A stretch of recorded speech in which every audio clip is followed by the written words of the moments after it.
El calendario marca que hoy es lunes 16 de septiembre de 2019. Como les adelantábamos, hoy vamos a conversar sobre un tema de muchísima actualidad, el de los desplazamientos forzados. Otro de los temas importantes es el de la migración hacia la parte norte del continente.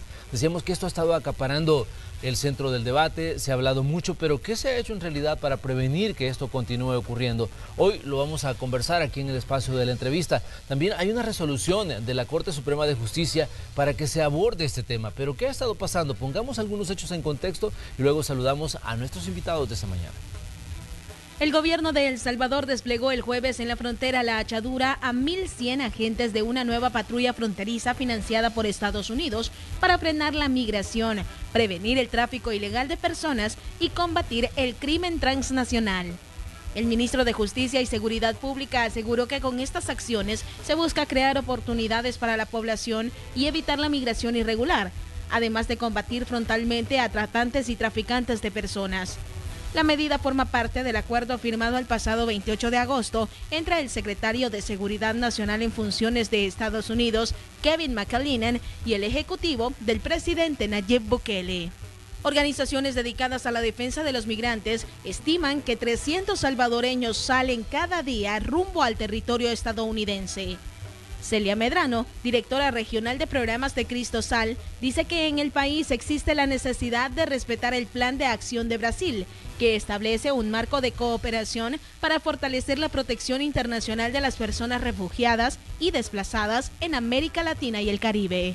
Cristosal es una organización que brinda seguimiento a los desplazados, migrantes y que vela por el cumplimiento de los derechos humanos en el país. Precisamente iniciamos la semana conversando sobre estos y otros temas con representantes de esta organización. ¡Comenzamos! Así es, este lunes nos acompañan aquí en el espacio de la entrevista de Hechos AM, Celia Medrano, directora regional de programas de Cristosal. Celia, buenos días, bienvenida. Un gusto saludarla y un gusto recibirla en este espacio. Buenos días, gracias nuevamente Canal 12 por abrir su set a este tema tan importante. También está con nosotros David Morales, director de litigio estratégico de Cristosal. David, un gusto saludarlo.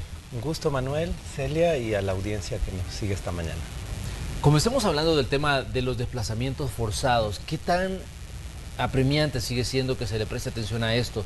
Hemos escuchado mucho sobre desplazamientos, hemos visto nosotros como medio de comunicación, hemos sido testigos de cuando la gente tiene que salir de sus lugares de residencia, ya sea por amenazas de pandillas, ya sea por otras situaciones que tienen que ver con criminalidad o simplemente porque ya no se puede vivir ahí, porque digamos el país está siendo afectado por una sequía, el país está siendo afectado por una situación que es adversa y que no permite el desarrollo de la vida. Pero ¿qué tan apremiante es esto, Celia? Ustedes como Cristosal han presentado estudios en diferentes momentos que nos hablan de eso, de desplazamiento forzado. Pero ¿qué tenemos que hacer los ciudadanos para entender lo que otros salvadoreños están viviendo? En primer lugar, es importante saber de que independientemente de nuestra condición social, en cualquier momento podemos ser objeto de desplazamiento forzado. Los principios rectores de Naciones Unidas para los derechos de las personas desplazadas internas establecen de que el desplazamiento interno se puede dar en una guerra, en el contexto de un conflicto armado, por razones climatológicas y por violencia generalizada. Es lo que está sucediendo en nuestros países del Triángulo Norte de Centroamérica. La violencia generalizada, la Comisión Interamericana de Derechos Humanos ya ha determinado 6 aspectos sobre los cuales se puede establecer si un país está viviendo en condiciones de violencia generalizada o no. Entonces, el primer punto es el entender que en cualquier momento nos puede pasar a cualquiera de nosotros. Una encuesta realizada por Cristosal y el YUDOP en noviembre del año pasado le preguntaba a las personas en una muestra de alcance nacional, preguntaba, ¿usted ha tenido que cambiar de domicilio por razón de violencia en este año? Es decir, 2018, 5.2% respondió que sí. Traspolando esa cifra, estamos hablando de 220,000 personas. Solo el año pasado que tuvieron que cambiar de domicilio por razones de violencia en nuestro país. La cifra puede ser más alta. Muchas veces voceros gubernamentales tratan de refutar el no accionar programas específicos sobre este tema a partir de que no se conocen cifras oficiales, pero es que lo primero que hay que hacer es reconocer el fenómeno. La Corte Suprema de Justicia, la sentencia que usted hacía referencia, precisamente lo primero que plantea es: Ejecutivo, reconozca oficialmente a las víctimas de violencia en condición de desplazamiento forzado, y a la Asamblea Legislativa la mandata a legislar una normativa específica para poder atender y proteger a desplazados internos. Lo primero que tenemos que hacer entonces es tener conciencia de que si no se toman medidas ya, cualquier día el fenómeno no va a alcanzar a nosotros, y también tener conciencia de que probablemente nuestro vecino, la persona que acaba de llegar a nuestra comunidad, ha vivido una situación de violencia y requiere solidaridad, apoyo, y sobre todo que nos comprometamos a que sea el Estado el responsable como titular de deberes en materia de derechos humanos quien asuma realmente de manera integral esta problemática. Pero, ¿qué ha pasado con esta resolución de la Corte Suprema de Justicia que decía que se abordara el tema lo más pronto posible, porque es una realidad que está ahí y que amerita que los diferentes órganos del Estado tomen acción? El tiempo ha pasado, ya pasó casi, digamos, un año desde que se emitió esa resolución de la Corte pidiendo que se aborde el tema de los desplazamientos, pero hasta ahora no vemos mayor acción. Es justamente esta situación, Manuel, un ejemplo de la indiferencia del Estado hacia las víctimas de las diferentes violencias y de las violaciones a derechos humanos también. Ciertamente la sentencia establecía un plazo que venció hace ya muchos meses, y se está incumpliendo la obligación por parte de la Asamblea. Esto en el escenario de una actividad muy fuerte de las organizaciones de derechos humanos que tocan este tema. Cristosal mismo presentó una propuesta a la Asamblea, hay aportes de diferentes organizaciones que atienden, organizaciones civiles que atienden esta problemática o dan también seguimiento a la situación de las víctimas. Y pese a ello no avanza el proceso, no existe un consenso, aún no hay decisiones y se está entrando en esta situación de incumplimiento de la sentencia. Me gustaría destacar, Manuel, que decía es un ejemplo de la indiferencia del Estado con las víctimas de las violencias, lo cual es una realidad constante e histórica. De hecho, recordamos que cuando finalizó la guerra, y teníamos un escenario de violaciones masivas a los derechos humanos durante el conflicto, lo que vino después desde el Estado fue la ley de amnistía, la amnesia, el abandono de las víctimas, la protección de los victimarios. Ese enfoque de un Estado que debería ser el primer obligado, como manda la Constitución, a resarcir los derechos de las víctimas, no se ha cumplido en El Salvador. Vinieron otras víctimas de diferentes violencias, las víctimas de la migración indocumentada, que sufrían graves crímenes de la violencia en el tránsito, sobre todo de carteles y otras estructuras de crimen organizado, y no se recibieron programas de protección. Vinieron las víctimas de las violencias de la posguerra hasta la actualidad, y no encontramos en el Estado programas eficientes, suficientes de atención a las víctimas. Las víctimas en desplazamiento sufren una enorme tragedia por la condición de desplazamiento en sí. Pierden su lugar de residencia, su acceso a servicios básicos, los niños y jóvenes dejan de estudiar, los adultos pierden el trabajo, todos sus derechos se precarizan.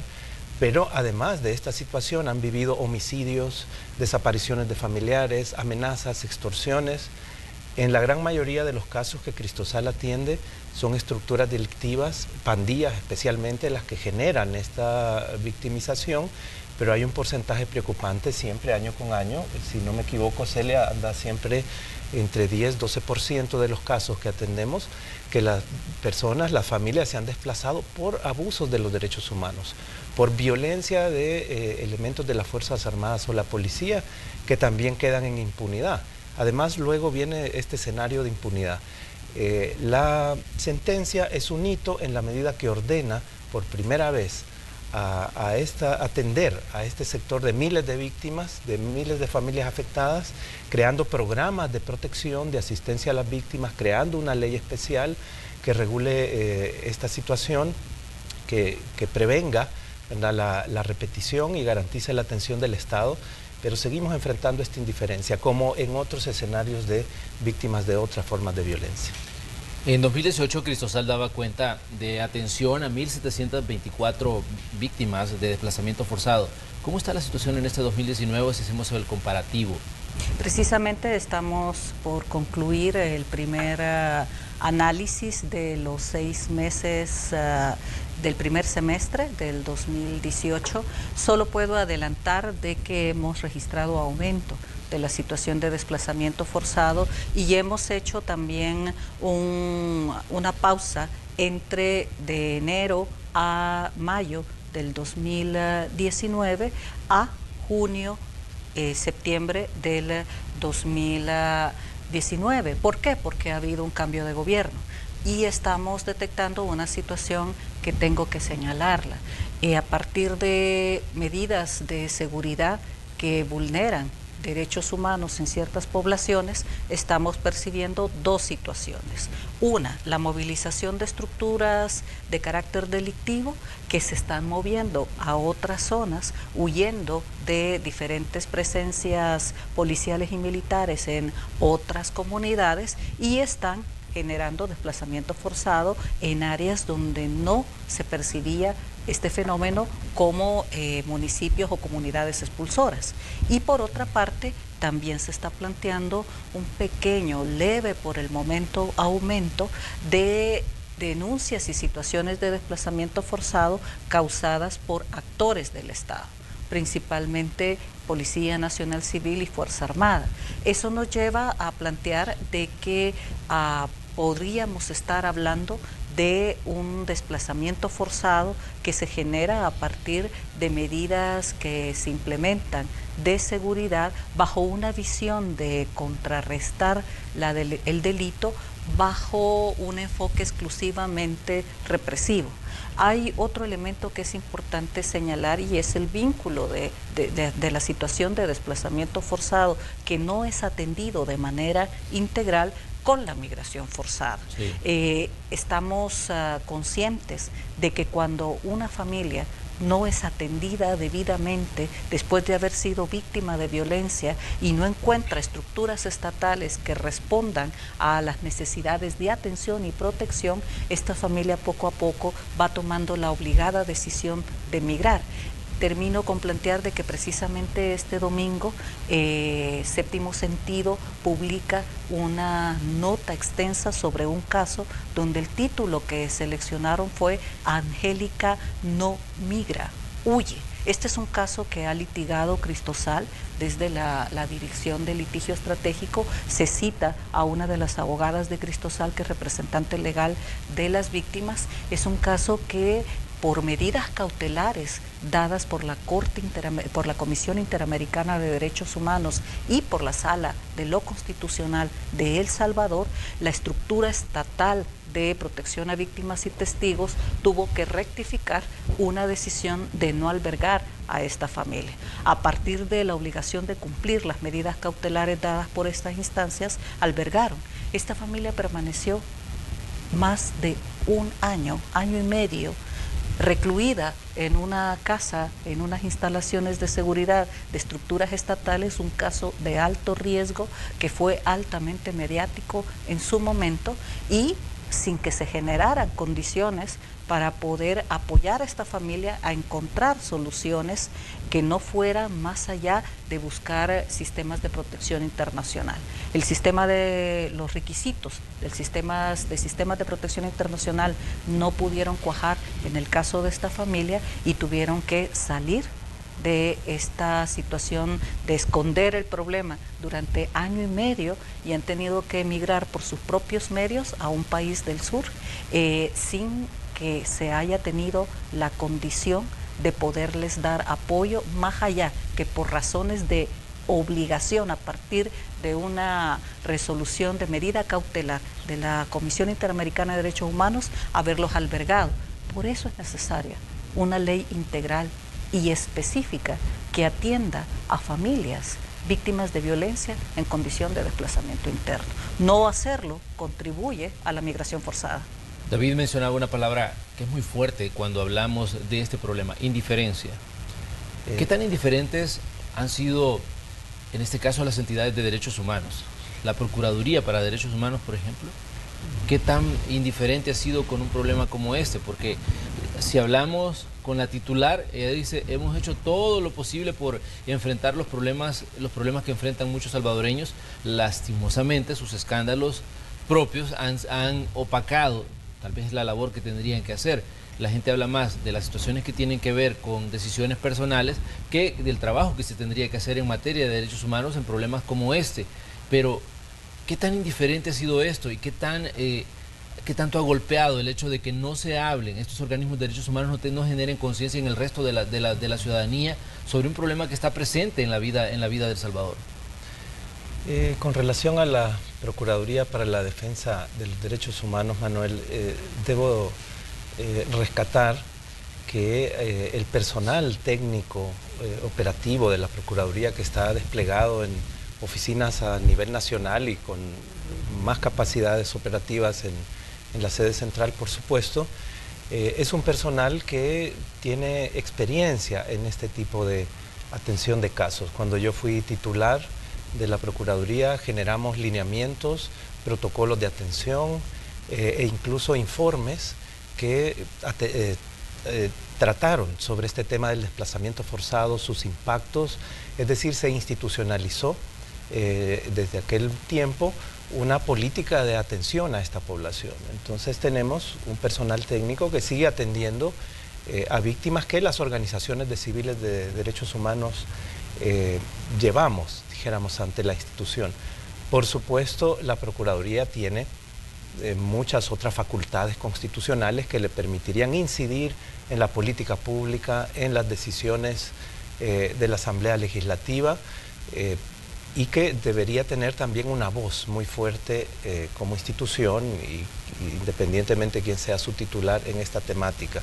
Entiendo que ha habido un esfuerzo de acompañamiento, lo institucionalizado en el periodo anterior en cierta medida se mantuvo en la gestión actual, independientemente de la evaluación que podamos hacer de la titularidad que ahora está finalizando. Personalmente diría como opinión que me parece que la titularidad pudo jugar un rol mucho más protagónico, mucho más decisivo, sobre todo de cara a generar la política pública, de cara a la implementación de la sentencia, de cara a evaluar las políticas de seguridad, porque este es un tema de la atención a las víctimas que requiere evaluar las políticas de seguridad que El Salvador ha implementado. Pero hay temas que requieren voces que sean fuertes en instituciones que provienen de los mismos acuerdos de paz, que nacieron de los acuerdos de paz. Estamos a las puertas de una nueva elección de Procuraduría de Derechos Humanos en la Asamblea Legislativa. Ustedes trabajan directamente con víctimas de violaciones a derechos humanos. ¿Qué dicen sobre esa elección? ¿Qué le dicen a los diputados sobre esa elección que ellos están haciendo? Y donde a veces puede más el interés político sobre un puesto que se va a elegir que el interés ciudadano. Es importante, como Cristosal hemos participado en la posibilidad de escuchar y estar atentos a las diferentes candidaturas que se han presentado. Sin embargo, tenemos que decir de que nuevamente se ha insistido por años desde sociedad civil de que haya un procedimiento claro para poder generar una elección idónea del titular. A veces hay un titular idóneo al frente de la Procuraduría de Derechos Humanos y de otras instancias, y a veces no. Y eso obedece a que no hay procedimientos claros que tengan que ser respetados por las diferentes instancias que tienen que tomar esa decisión. La preocupación más fuerte que podemos plantear es de que El Salvador no está exento de generar las titularidades de las diferentes instancias públicas como un cambio, un canje de puestos de acuerdo a negociaciones partidarias. Y no quisiéramos que lo que se está dando en la Procuraduría de Derechos Humanos actualmente en el proceso de elección de la titularidad responda a una negociación de carácter de partidos políticos y no sobre la base de elegir al titular o a la titular más adecuada conforme su perfil y su trayectoria. Sería lamentable de que la persona que esté al frente de la Procuraduría de Derechos Humanos en los próximos 3 años sea alguien que responda a una cuota hacia un partido político determinado y no en función de la necesidad de que esta institución sea fortalecida a través de un titular, una titular idónea. Es un tema, Manuel, es un tema muy discutido desde hace muchos años. Recuerdo yo desde las décadas de los 90, ¿no? Este proceso de elección de funcionarios por la Asamblea, procurador o procuradora de Derechos Humanos y magistrados de altas cortes, concejales de la Judicatura, Tribunal Electoral, etcétera. Somos un país con una escasa regulación para que los perfiles más idóneos, con la publicidad adecuada, con evaluaciones técnicas se elijan. Jamás se ha hecho. Y siempre las elecciones de magistrados, de procuradores de derechos humanos, de fiscales generales, se hace desde esa incertidumbre de qué pasará, si se elegirá a una persona idónea o no, y generalmente pesan las cuotas de los partidos. Ahora se está repitiendo, como típicamente se hace esta historia. Lo vimos ya en la elección del Tribunal Electoral también, este tipo de problemas. Y obviamente esa falta de transparencia y de regulaciones adecuadas permiten abusos de los partidos. Por supuesto que hay preocupación en las organizaciones de derechos humanos, en la sociedad civil, de que se elija una persona idónea, que existan consideraciones, evaluaciones serias de parte de los diputados que evalúen los mejores perfiles. No estamos observando que los mejores perfiles profesionales están siendo evaluados por la Asamblea, y esta es obviamente fuente de preocupación que podría llevar a una decisión inadecuada. El punto principal está en situaciones como las que estábamos mencionando al principio y que nos ocupan esta mañana. El desplazamiento forzado es una realidad que está ahí y que muchos ciudadanos la desconocen o piensan: a mí no me va a tocar vivir ese tipo de situaciones porque tengo una condición de vida diferente a la que tiene el resto de ciudadanos. Y esto aplica indiferencia también de parte de los mismos ciudadanos a problemas como este, porque las entidades que tendrían que hacer conciencia sobre esta realidad no lo hacen. Yo vuelvo a hacer el llamado de que estamos muy equivocados y pensamos que jamás me va a tocar a mí este problema, y relaciono el tema de las violencias como detonantes de condición de desplazamiento forzado. Cada quien trata de resolverlo a su manera, pero al igual de que las extorsiones, por ejemplo, o al igual que el fenómeno de desaparecidos, tanto la desaparición forzada durante el periodo del conflicto armado como las modalidades de desaparición que estamos viviendo ahora, toca a todos los estratos, y es muy importante que tanto extorsiones como desaparecidos son datos muy alarmantes recientes en nuestro país, lo que significa que hay una situación que no se está abordando de manera integral y que está causando el aumento de número de víctimas de este tipo de fenómenos, que incluye el desplazamiento forzado y la migración forzada. Pero hemos naturalizado el problema, porque esa es una situación real. De pronto el salvadoreño dice: es que seguramente desapareció porque en algo andaba, estaba metido en algún problema, o esta familia se movió porque seguramente algo estaban haciendo mal, estaban haciendo algo fuera de la ley y por esto se desplazaron. Siempre buscamos alguna explicación y tratamos de naturalizar la situación para no tener quizás un impacto mayor en nuestras vidas. ¿Es así? Sí, efectivamente, las víctimas de las violencias, las víctimas de violaciones a derechos humanos no tienen una marca. El estigma lo coloca la sociedad y quienes detentan el poder. Somos un país con una historia de dictaduras militares, golpes de Estado, violaciones a derechos humanos, un conflicto armado sin proceso posterior de reconciliación, y hemos terminado naturalizando las violencias, hemos terminado naturalizando la impunidad sobre las violencias. Ahora hay una discusión sobre este tema de la impunidad en el marco de los debates sobre CICIG y el fin de CICIG en Guatemala. Pero hemos terminado naturalizando. Ciertamente tanto la Procuraduría de Derechos Humanos como la institucionalidad del Estado en general, tienen el deber de generar procesos de educación para la paz, la democracia y los derechos humanos. Pero muy poco se ha hecho tradicionalmente respecto de esto. Las políticas de seguridad han tenido predominantemente un corte manodurista, como lo llamamos en El Salvador, es un énfasis en la parte represiva, en desatención de los otros ejes vitales de una política criminal. En los últimos años hemos visto algunos esfuerzos en materia de prevención, que es esencial, requiere inversión del Estado en esta materia, pero aún con un plan El Salvador Seguro, que contaba con un consenso de fuerzas sociales, que sí tenía un enfoque integral, algunos enfoques importantes de derechos humanos, y que consideraba el desarrollo de un eje de programas de atención y asistencia a las víctimas de la violencia, pues observamos que este eje no se desarrolló, no se cumplió, no se inyectaron recursos. Ahora el plan El Salvador Seguro, que al menos era esta propuesta integral, que en el papel colocaba a las víctimas, pero en los hechos se hizo muy poco. Este plan evidentemente ya no está vigente, se ha lanzado un plan de control territorial, tiene otra vez un énfasis manodurista. Ahora tenemos un escenario positivo de disminución de los homicidios, esperamos que esto se mantenga, tiene que tener mucha transparencia. Venimos de una experiencia similar, que fue la tregua, y que reveló algunos pactos de Estado con estructuras criminales, y eso no es posible partir tampoco de una política que pone ese punto de partida.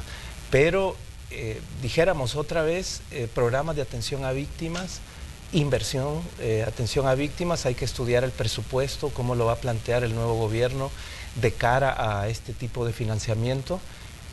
Aún no se ha producido. Entonces las víctimas están en este abandono, los que ejercen el poder, los gobernantes se legitiman generalmente a través de estas leyes o políticas manoduristas que les traen, según ellos, réditos de popularidad y beneficios electorales cuando venden este discurso, pero que en la práctica han demostrado ser totalmente ineficaces frente a la violencia y la delincuencia, que se volvió más fuerte en el marco de estas políticas.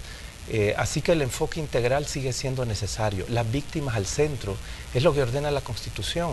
La persona humana es el fin de la actividad del Estado. Y las víctimas de los grupos criminales, de los abusos a derechos humanos, debieran encontrar justicia, debieran encontrar acogida, apoyo del Estado. Pero ese es el gran vacío de nuestras políticas públicas, y las legislaciones existentes no se cumplen en esta materia, o las sentencias en esta materia tampoco se cumplen plenamente.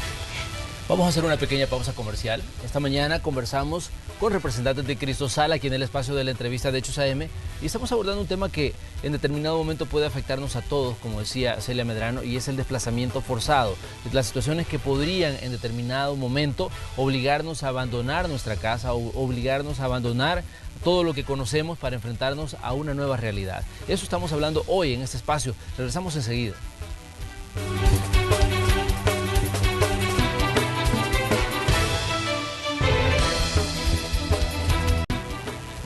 Esta mañana en el espacio de la entrevista de Hechos AM conversamos sobre desplazamiento forzado. ¿Con quién lo estamos haciendo? Con Celia Medrano y con David Morales. Ellos trabajan con Cristosal, una entidad que ha estudiado este fenómeno durante muchísimo tiempo y que ha presentado estudios tratando de reflejar la realidad que viven muchos salvadoreños.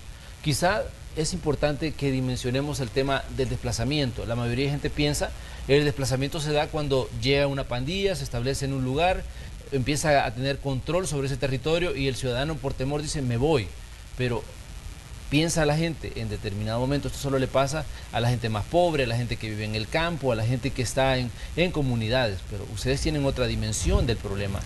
Quizás es importante que lo hablemos para que identifiquemos, porque muchas veces nuestro vecino se ha ido, alguno de nuestros amigos ha desaparecido y de pronto aparece en otro país y no llegamos a dimensionar qué lo llevó a tomar esa decisión de marcharse junto a su familia.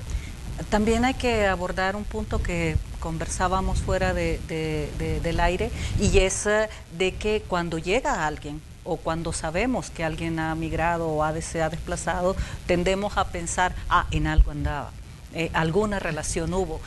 No es tan cierto, las apreciaciones muchas veces tienen que ser contrastadas con mecanismos que técnicamente y científicamente puedan ser fundamentados. La misma encuesta que se realizó Cristosal y UDOP en noviembre del año pasado preguntaba, por ejemplo, ¿usted vincula a los desplazados internos con delincuencia? Y la mayoría respondió que no.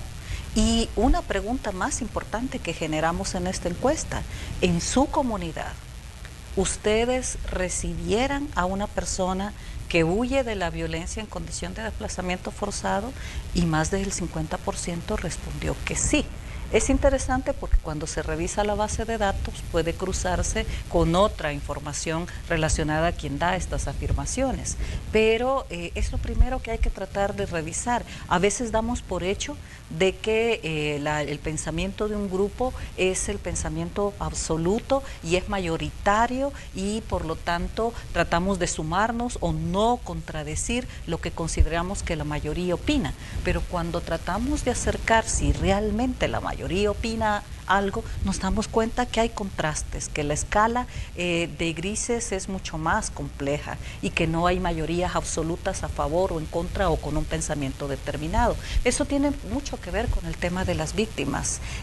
Las víctimas, como se ha planteado en varias ocasiones, son las últimas cuando se decide presupuestos, son las últimas cuando se definen políticas públicas, son las que siempre hay una actitud, sobre todo por parte del Estado, reactiva a tratar de apoyar cuando ya la situación trasciende públicamente de una familia determinada, como el caso que estaba planteando en el segmento anterior de esta familia que si no hubiera dado medidas cautelares la Comisión Interamericana de Derechos Humanos no se les da albergue. Entonces, en ese aspecto tenemos que entender de que si un gobierno, si una estructura del Estado está interesada en realmente prever la migración forzada y el desplazamiento forzado, la estrategia es atención a las víctimas, atención a víctimas de violencia de manera integral. Definitivamente no.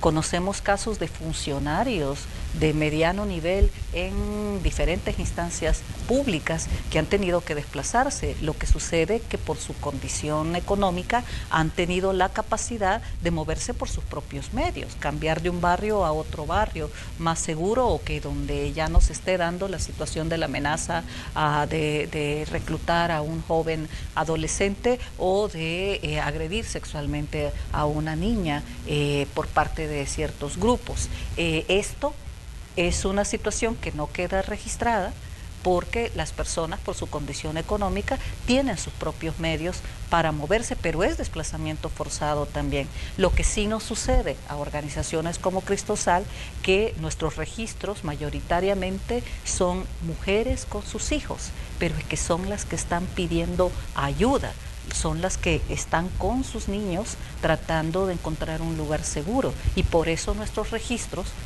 porque estamos en la atención directa a víctimas, son mayoritariamente mujeres y niños. David, esa es una situación importante, porque me gustaría que el ciudadano que nos está sintonizando esta mañana dimensione el impacto que tiene en la vida de un país el desplazamiento, y que no necesariamente son las comunidades rurales, son las comunidades urbanas más pobres las que habitan en los cinturones de pobreza las que se desplazan, sino gente de todos los estratos sociales. Sí, el impacto de la violencia delictiva, y también el impacto de los abusos que pueda cometer el Estado, sus agentes policiales o militares en labores de seguridad pública, es un impacto que ciertamente no está focalizado en algunas comunidades, en algunos municipios. Es un impacto que penetra toda la sociedad.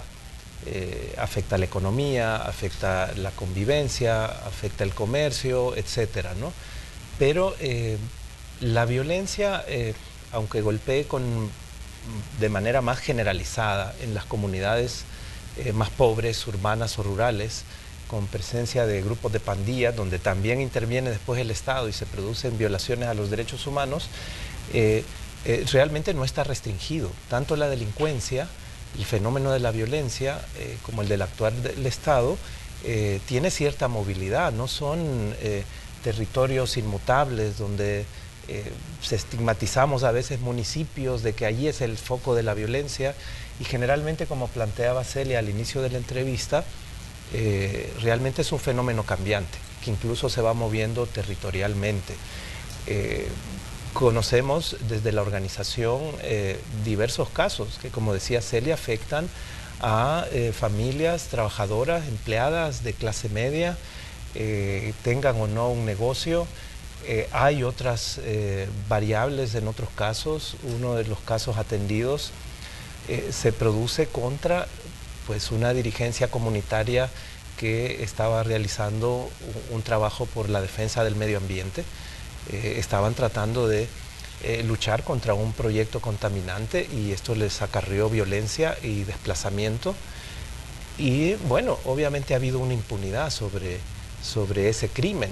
Entonces también a veces luchas sociales, como la lucha de los defensores del medio ambiente, también se puede ver afectada por la violencia y generar desplazamientos de familias. Es decir, hay diversidad de causas. Celia podría manejar mejor la estadística interna que como Cristosal tenemos de estas diferentes causas, pero sí me gustaría visibilizar que es un fenómeno que al no tener respuesta del Estado, al no haber programas efectivos, basta evaluar la precaria condición del programa de protección a víctimas y testigos, que tiene otras finalidades: proteger testigos criteriados en alto riesgo y no atención a víctimas.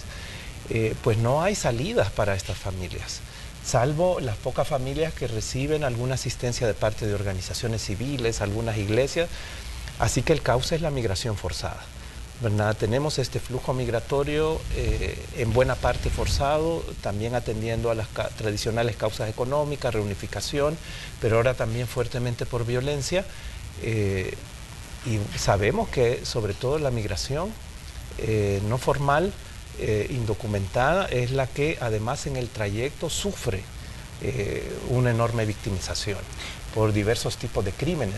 Así que esto debería atar diversas funciones del Estado: las políticas de atención a víctimas, asistencia y protección, las políticas de prevención de la migración. Hay una ley con migrantes que ordena proyectos de desarrollo en municipios para prevenir la migración, y las políticas de prevención de seguridad ciudadana.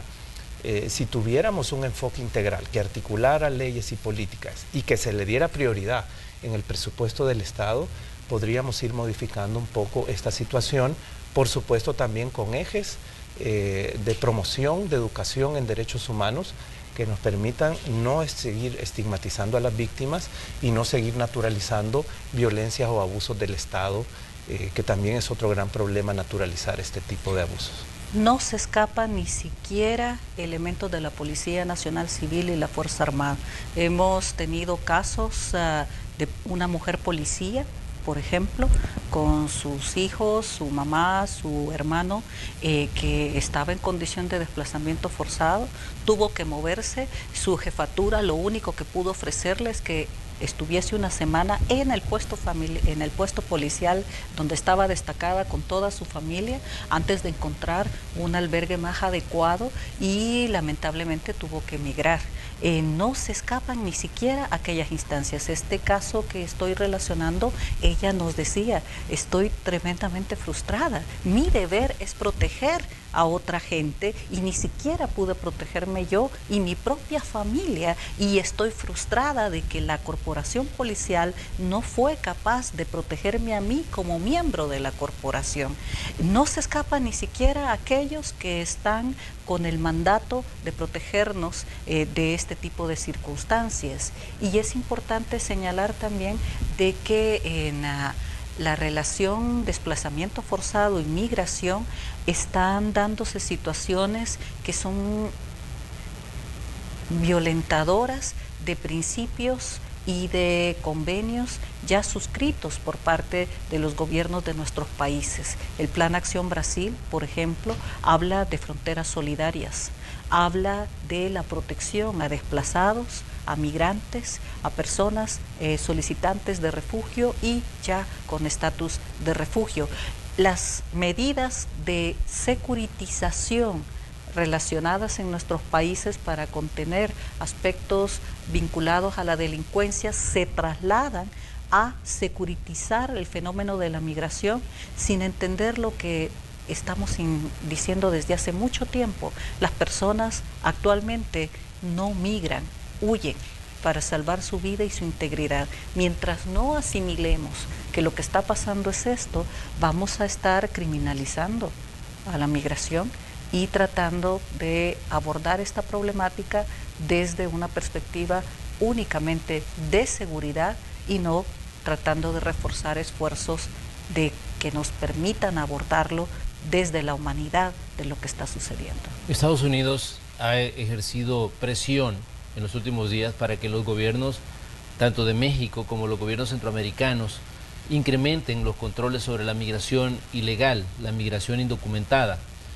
Hemos visto caravanas que han salido de diferentes partes de Centroamérica caminando hacia la frontera sur de los Estados Unidos.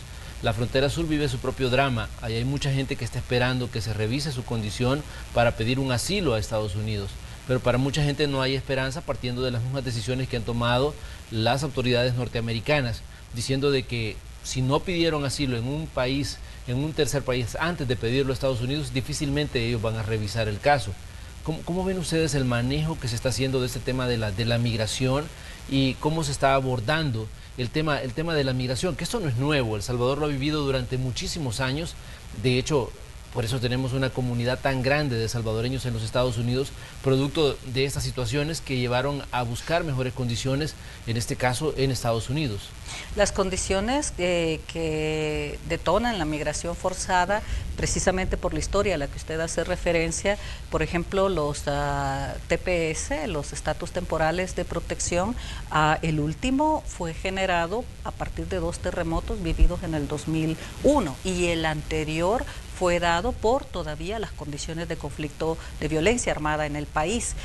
Las personas en su mayoría no migran porque deseen hacerlo y es allí donde tenemos que establecer la diferencia. En nuestros países esta es la realidad. Una persona tiene derecho a migrar cuando no es obligada por condiciones de falta de dignidad de su vida en el país donde reside, donde ha nacido, y las condiciones de seguridad. Mientras no atendamos este problema y no de una manera propagandística y publicitaria, a nosotros nos preocupa mucho que las víctimas de violencia sean vistas como recaudo, como mina de votos en determinadas coyunturas electorales y únicamente se hable de ellas cuando se está buscando su voto o la simpatía a personas cercanas a ellas para votar en favor de determinada iniciativa. Es importante plantear de que las víctimas de violencia requieren de procesos integrales de atención que parten no muchas veces condicionadas a razones económicas. Actualmente, por decir algo, la Comisión de Legislación y Puntos Constitucionales está revisando las propuestas de ley que se han presentado para legislar específicamente sobre el tema de desplazamiento interno y de repente escuchamos de muchos diputados y funcionarios de gobierno, primero hay que determinar los fondos. Ya hemos dado alternativas de dónde podría financiarse un programa integral de atención a víctimas de violencia, sin embargo, se está planteando, si no tenemos claridad y una partida presupuestaria, no vamos a aprobar la ley, e incluso aspectos de estándares mínimos relacionados a derechos humanos de desplazados internos, como por ejemplo el derecho a no ser discriminado. Diputados plantean, no, eso lo vamos a quitar de la ley porque ya está reconocido en la Constitución y por lo tanto el derecho a no discriminación lo vamos a quitar de una normativa específica de desplazamiento interno, cuando normativa internacional establece claramente de que una legislación específica sobre este tema tiene que reconocer una gama de derechos específicos para estas personas.